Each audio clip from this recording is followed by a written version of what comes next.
você vai pregar o evangelho no meio secular, no trabalho, e que você começa, muitos questionamentos vêm a respeito das cartas de Paulo, a respeito das cartas da igreja primitiva, né? Mas, ao contrário do que muitos pensam, Jesus foi um grande libertador das mulheres. As mulheres no judaísmo não participavam da igreja, né? A gente vê participação ativa das mulheres no Novo Testamento e na igreja primitiva. Elas oravam, elas profetizavam. Você vê Paulo pregando a uma mulher na beira do rio Gângetes, né, em Filipe, e essa mulher, Lídia, ela se tornou a porta-voz do evangelho em toda a Europa. E a gente vai ler nós vamos ler 3 passagens bíblicas do apóstolo Paulo, falando a respeito das mulheres que assusta, né?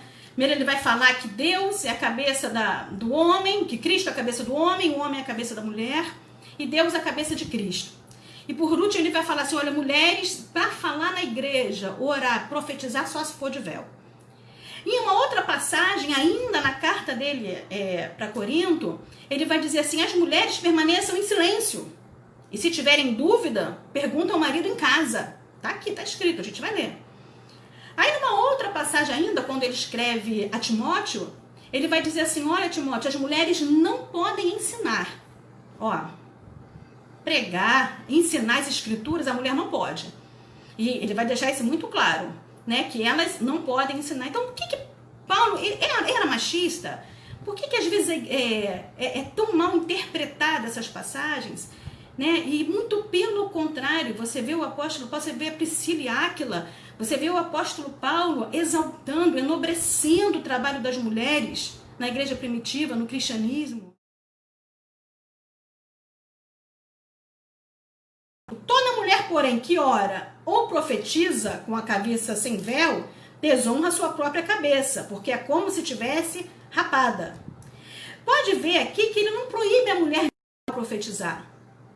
Aqui, a mulher não está sendo proibida de orar e profetizar. Ele está dizendo assim, se for orar ou profetizar, que cubra a sua cabeça com véu. E naquele contexto daquela época, as mulheres, quando elas eram consideradas mulheres honradas, mulheres que se vestiam decentemente, elas usavam véu.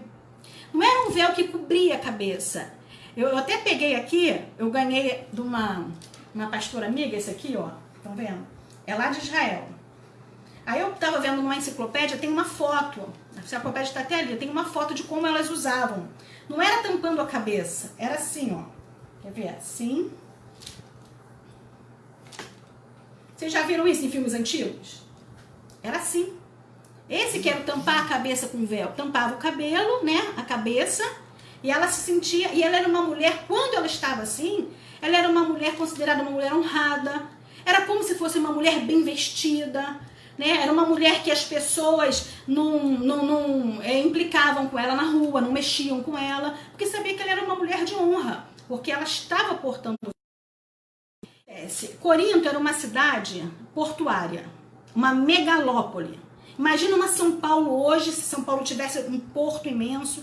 Existia templo de Ísis, templo de Afrodite. Pra você ter uma ideia, Afrodite era um templo onde tinham 1000 prostitutas. As profetisas do templo de Afrodite, elas usavam o cabelo raspado.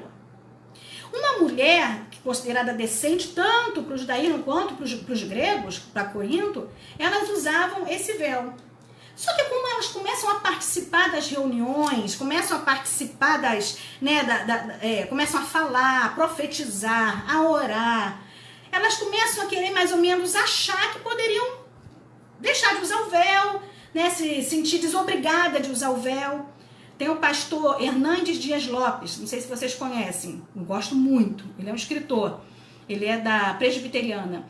Ele diz que foi uma revolução tipo, abaixa o véu, não precisamos mais usar o véu, nós já profetizamos, nós já oramos, vamos... E aí quando Paulo chega, fala assim, opa, não, peraí, se vocês querem profetizar e orar, sigam o costume, né? Cobram-se com véu e profetizam e orem, porque assim eu consigo todos conseguem identificá-las sem se escandalizar como mulheres honrosas, mulheres respeitosas.